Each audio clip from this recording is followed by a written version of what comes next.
जब वो उतरते हैं मुट्ठी भर लोग तो उनको एस्कॉर्ट के रूप में प्रशासन आगे रास्ता खाली कराता है, लेकिन जब बहुजन उतरता है सड़कों पर तो यही प्रशासन बैरिकेडिंग लगा करके लाठी चार्ज करता है। ये इस देश की सच्चाई है। लेकिन इस देश की सच्चाई ये भी है कि यही बहुजन वो है जो इस देश का खजाना भी भरता है और इस देश की तख्ता बदलने में सबसे बड़ा अहम किरदार भी निभाता है। संपूर्ण जो वंचित वर्ग है, जो दलित भी है, जो पिछड़ा भी है, जो शोषित भी है, जो इस देश का आधार है, रीढ़ है और जो इस देश का कमेरा कहलाता है, वो आज सड़कों पे उतरा है सिर्फ एक मांग को लेकर। मेरे साथ इस वक्त बातचीत करने के लिए मौजूद हैं अपना दल कमेरावादी की बड़ी नेता और वर्तमान में सपा से विधायक पल्लवी पटेल जी।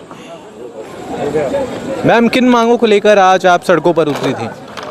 इस देश का जो घटनाक्रम है, इस देश में जो परिस्थितियां, इसमें संपूर्ण जो वंचित वर्ग है, जो दलित भी है, जो पिछड़ा भी है, जो शोषित भी है, जो इस देश का आधार है, रीढ़ है और जो इस देश का कमेरा कहलाता है, वो आज सड़कों पे उतरा है सिर्फ एक मांग को लेकर के कि जब हमारे बच्चे उच्च शिक्षा संस्थानों में, विश्वविद्यालयों में पढ़ने जा रहे हैं तो ये हमारे आंकड़े नहीं है बल्कि सरकारी आंकड़े हैं। यूजीसी ने जिसको एक्सेप्ट किया है, सुप्रीम कोर्ट ने जिसको एक्सेप्ट किया है और सरकार ने भी एक्सेप्ट किया है कि हमारे वंचित वर्ग के बच्चों के साथ जातिगत भेदभाव और शोषण उनकी पढ़ाई के दौरान 118% बढ़े और सुप्रीम कोर्ट ने निर्देश दिया, तब यूजीसी इक्विटी रेगुलेशन 2026 का ये ड्राफ्ट बनाया गया। लेकिन सरकार जो है भारतीय जनता पार्टी की है, जो सीआरओ की पार्टी है, वो हमेशा कहते कुछ और है, करते कुछ और है। इस इक्विटी रेगुलेशन को उन्होंने बनाया लेकिन एक तीर से दो निशाने बना करके इस देश के प्रधान नायक ने ये बताया कि मैं वंचित वर्ग के बारे में सोचता हूं, लेकिन वहीं अपने ही दिशा निर्देश पर षड्यंत्र करके इन्होंने उच्च लोगों को सड़कों पे उतारा और उन लोगों ने ये कहा कि शरीर का रोया रोया भी चला जाएगा तो भी समानता को बढ़ावा देने वाले इस विनियम को हम यूनिवर्सिटीज में लागू नहीं होने देंगे।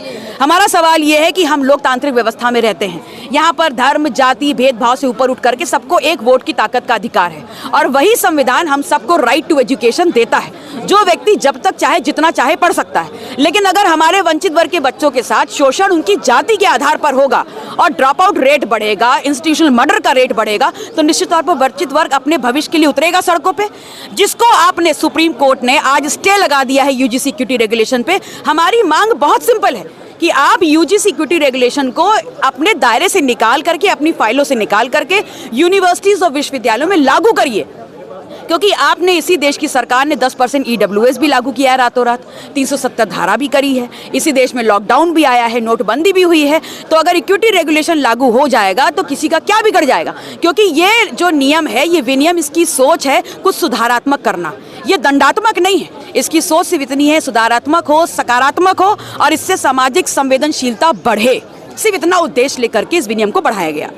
यूजीसी को लेकर, इस मुद्दे को लेकर देश के बड़े नेता, तमाम नेता ठंडे पड़ गए हैं, लेकिन आप अभी भी सड़कों पर उतर रही हैं, क्या कहेंगी? देखिए, इस देश का इतिहास, या बल्कि कहें तो संपूर्ण देश का, किसी भी देश का इतिहास अपने आप को दोहराता है। आज से 30-35 साल पहले जब मंडल कमीशन की सिफारिशों को लागू करने की बात थी, तब भी किसी की मांग नहीं थी, कुछ नहीं था, लेकिन आम जनता सड़कों पर उतर रही थी। सर भी फूटे थे, हड्डियां भी टूटी थी, जेल भी गए थे, लेकिन क्रांति सड़कों पे होती रही और अंततः 27% आरक्षण इस देश में लागू हुआ।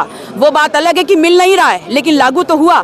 वैसे ही कोई उतरे ना उतरे, लेकिन आम जनता जिसके भविष्य की अब बिगड़ने जा रहा है, जिसकी शिक्षा छूटने जा रही है, वो तो सड़कों पे है और वो सरकार से ये इस बात की जवाबदेही मांगता है, वो न्यायपालिका से जवाबदेही मांगता है। और न्यायपालिका हो चाहे सरकार हो, उसको ये भूलना नहीं चाहिए कि यही आम जनता है जो अपने वोट का इस्तेमाल करके सरकार को सरकार बनाती है। और अगर आपने उनका साथ नहीं दिया, उनके भविष्य अगर लुटेंगे, उनकी पढ़ाई अगर लुटेगी, तो सरकार का भी तख्ता पलटेगा। यूजीसी के नए नियम लागू नहीं होंगे तो क्या ये आंदोलन जारी रहेगा? निरंतर जारी रहेगा।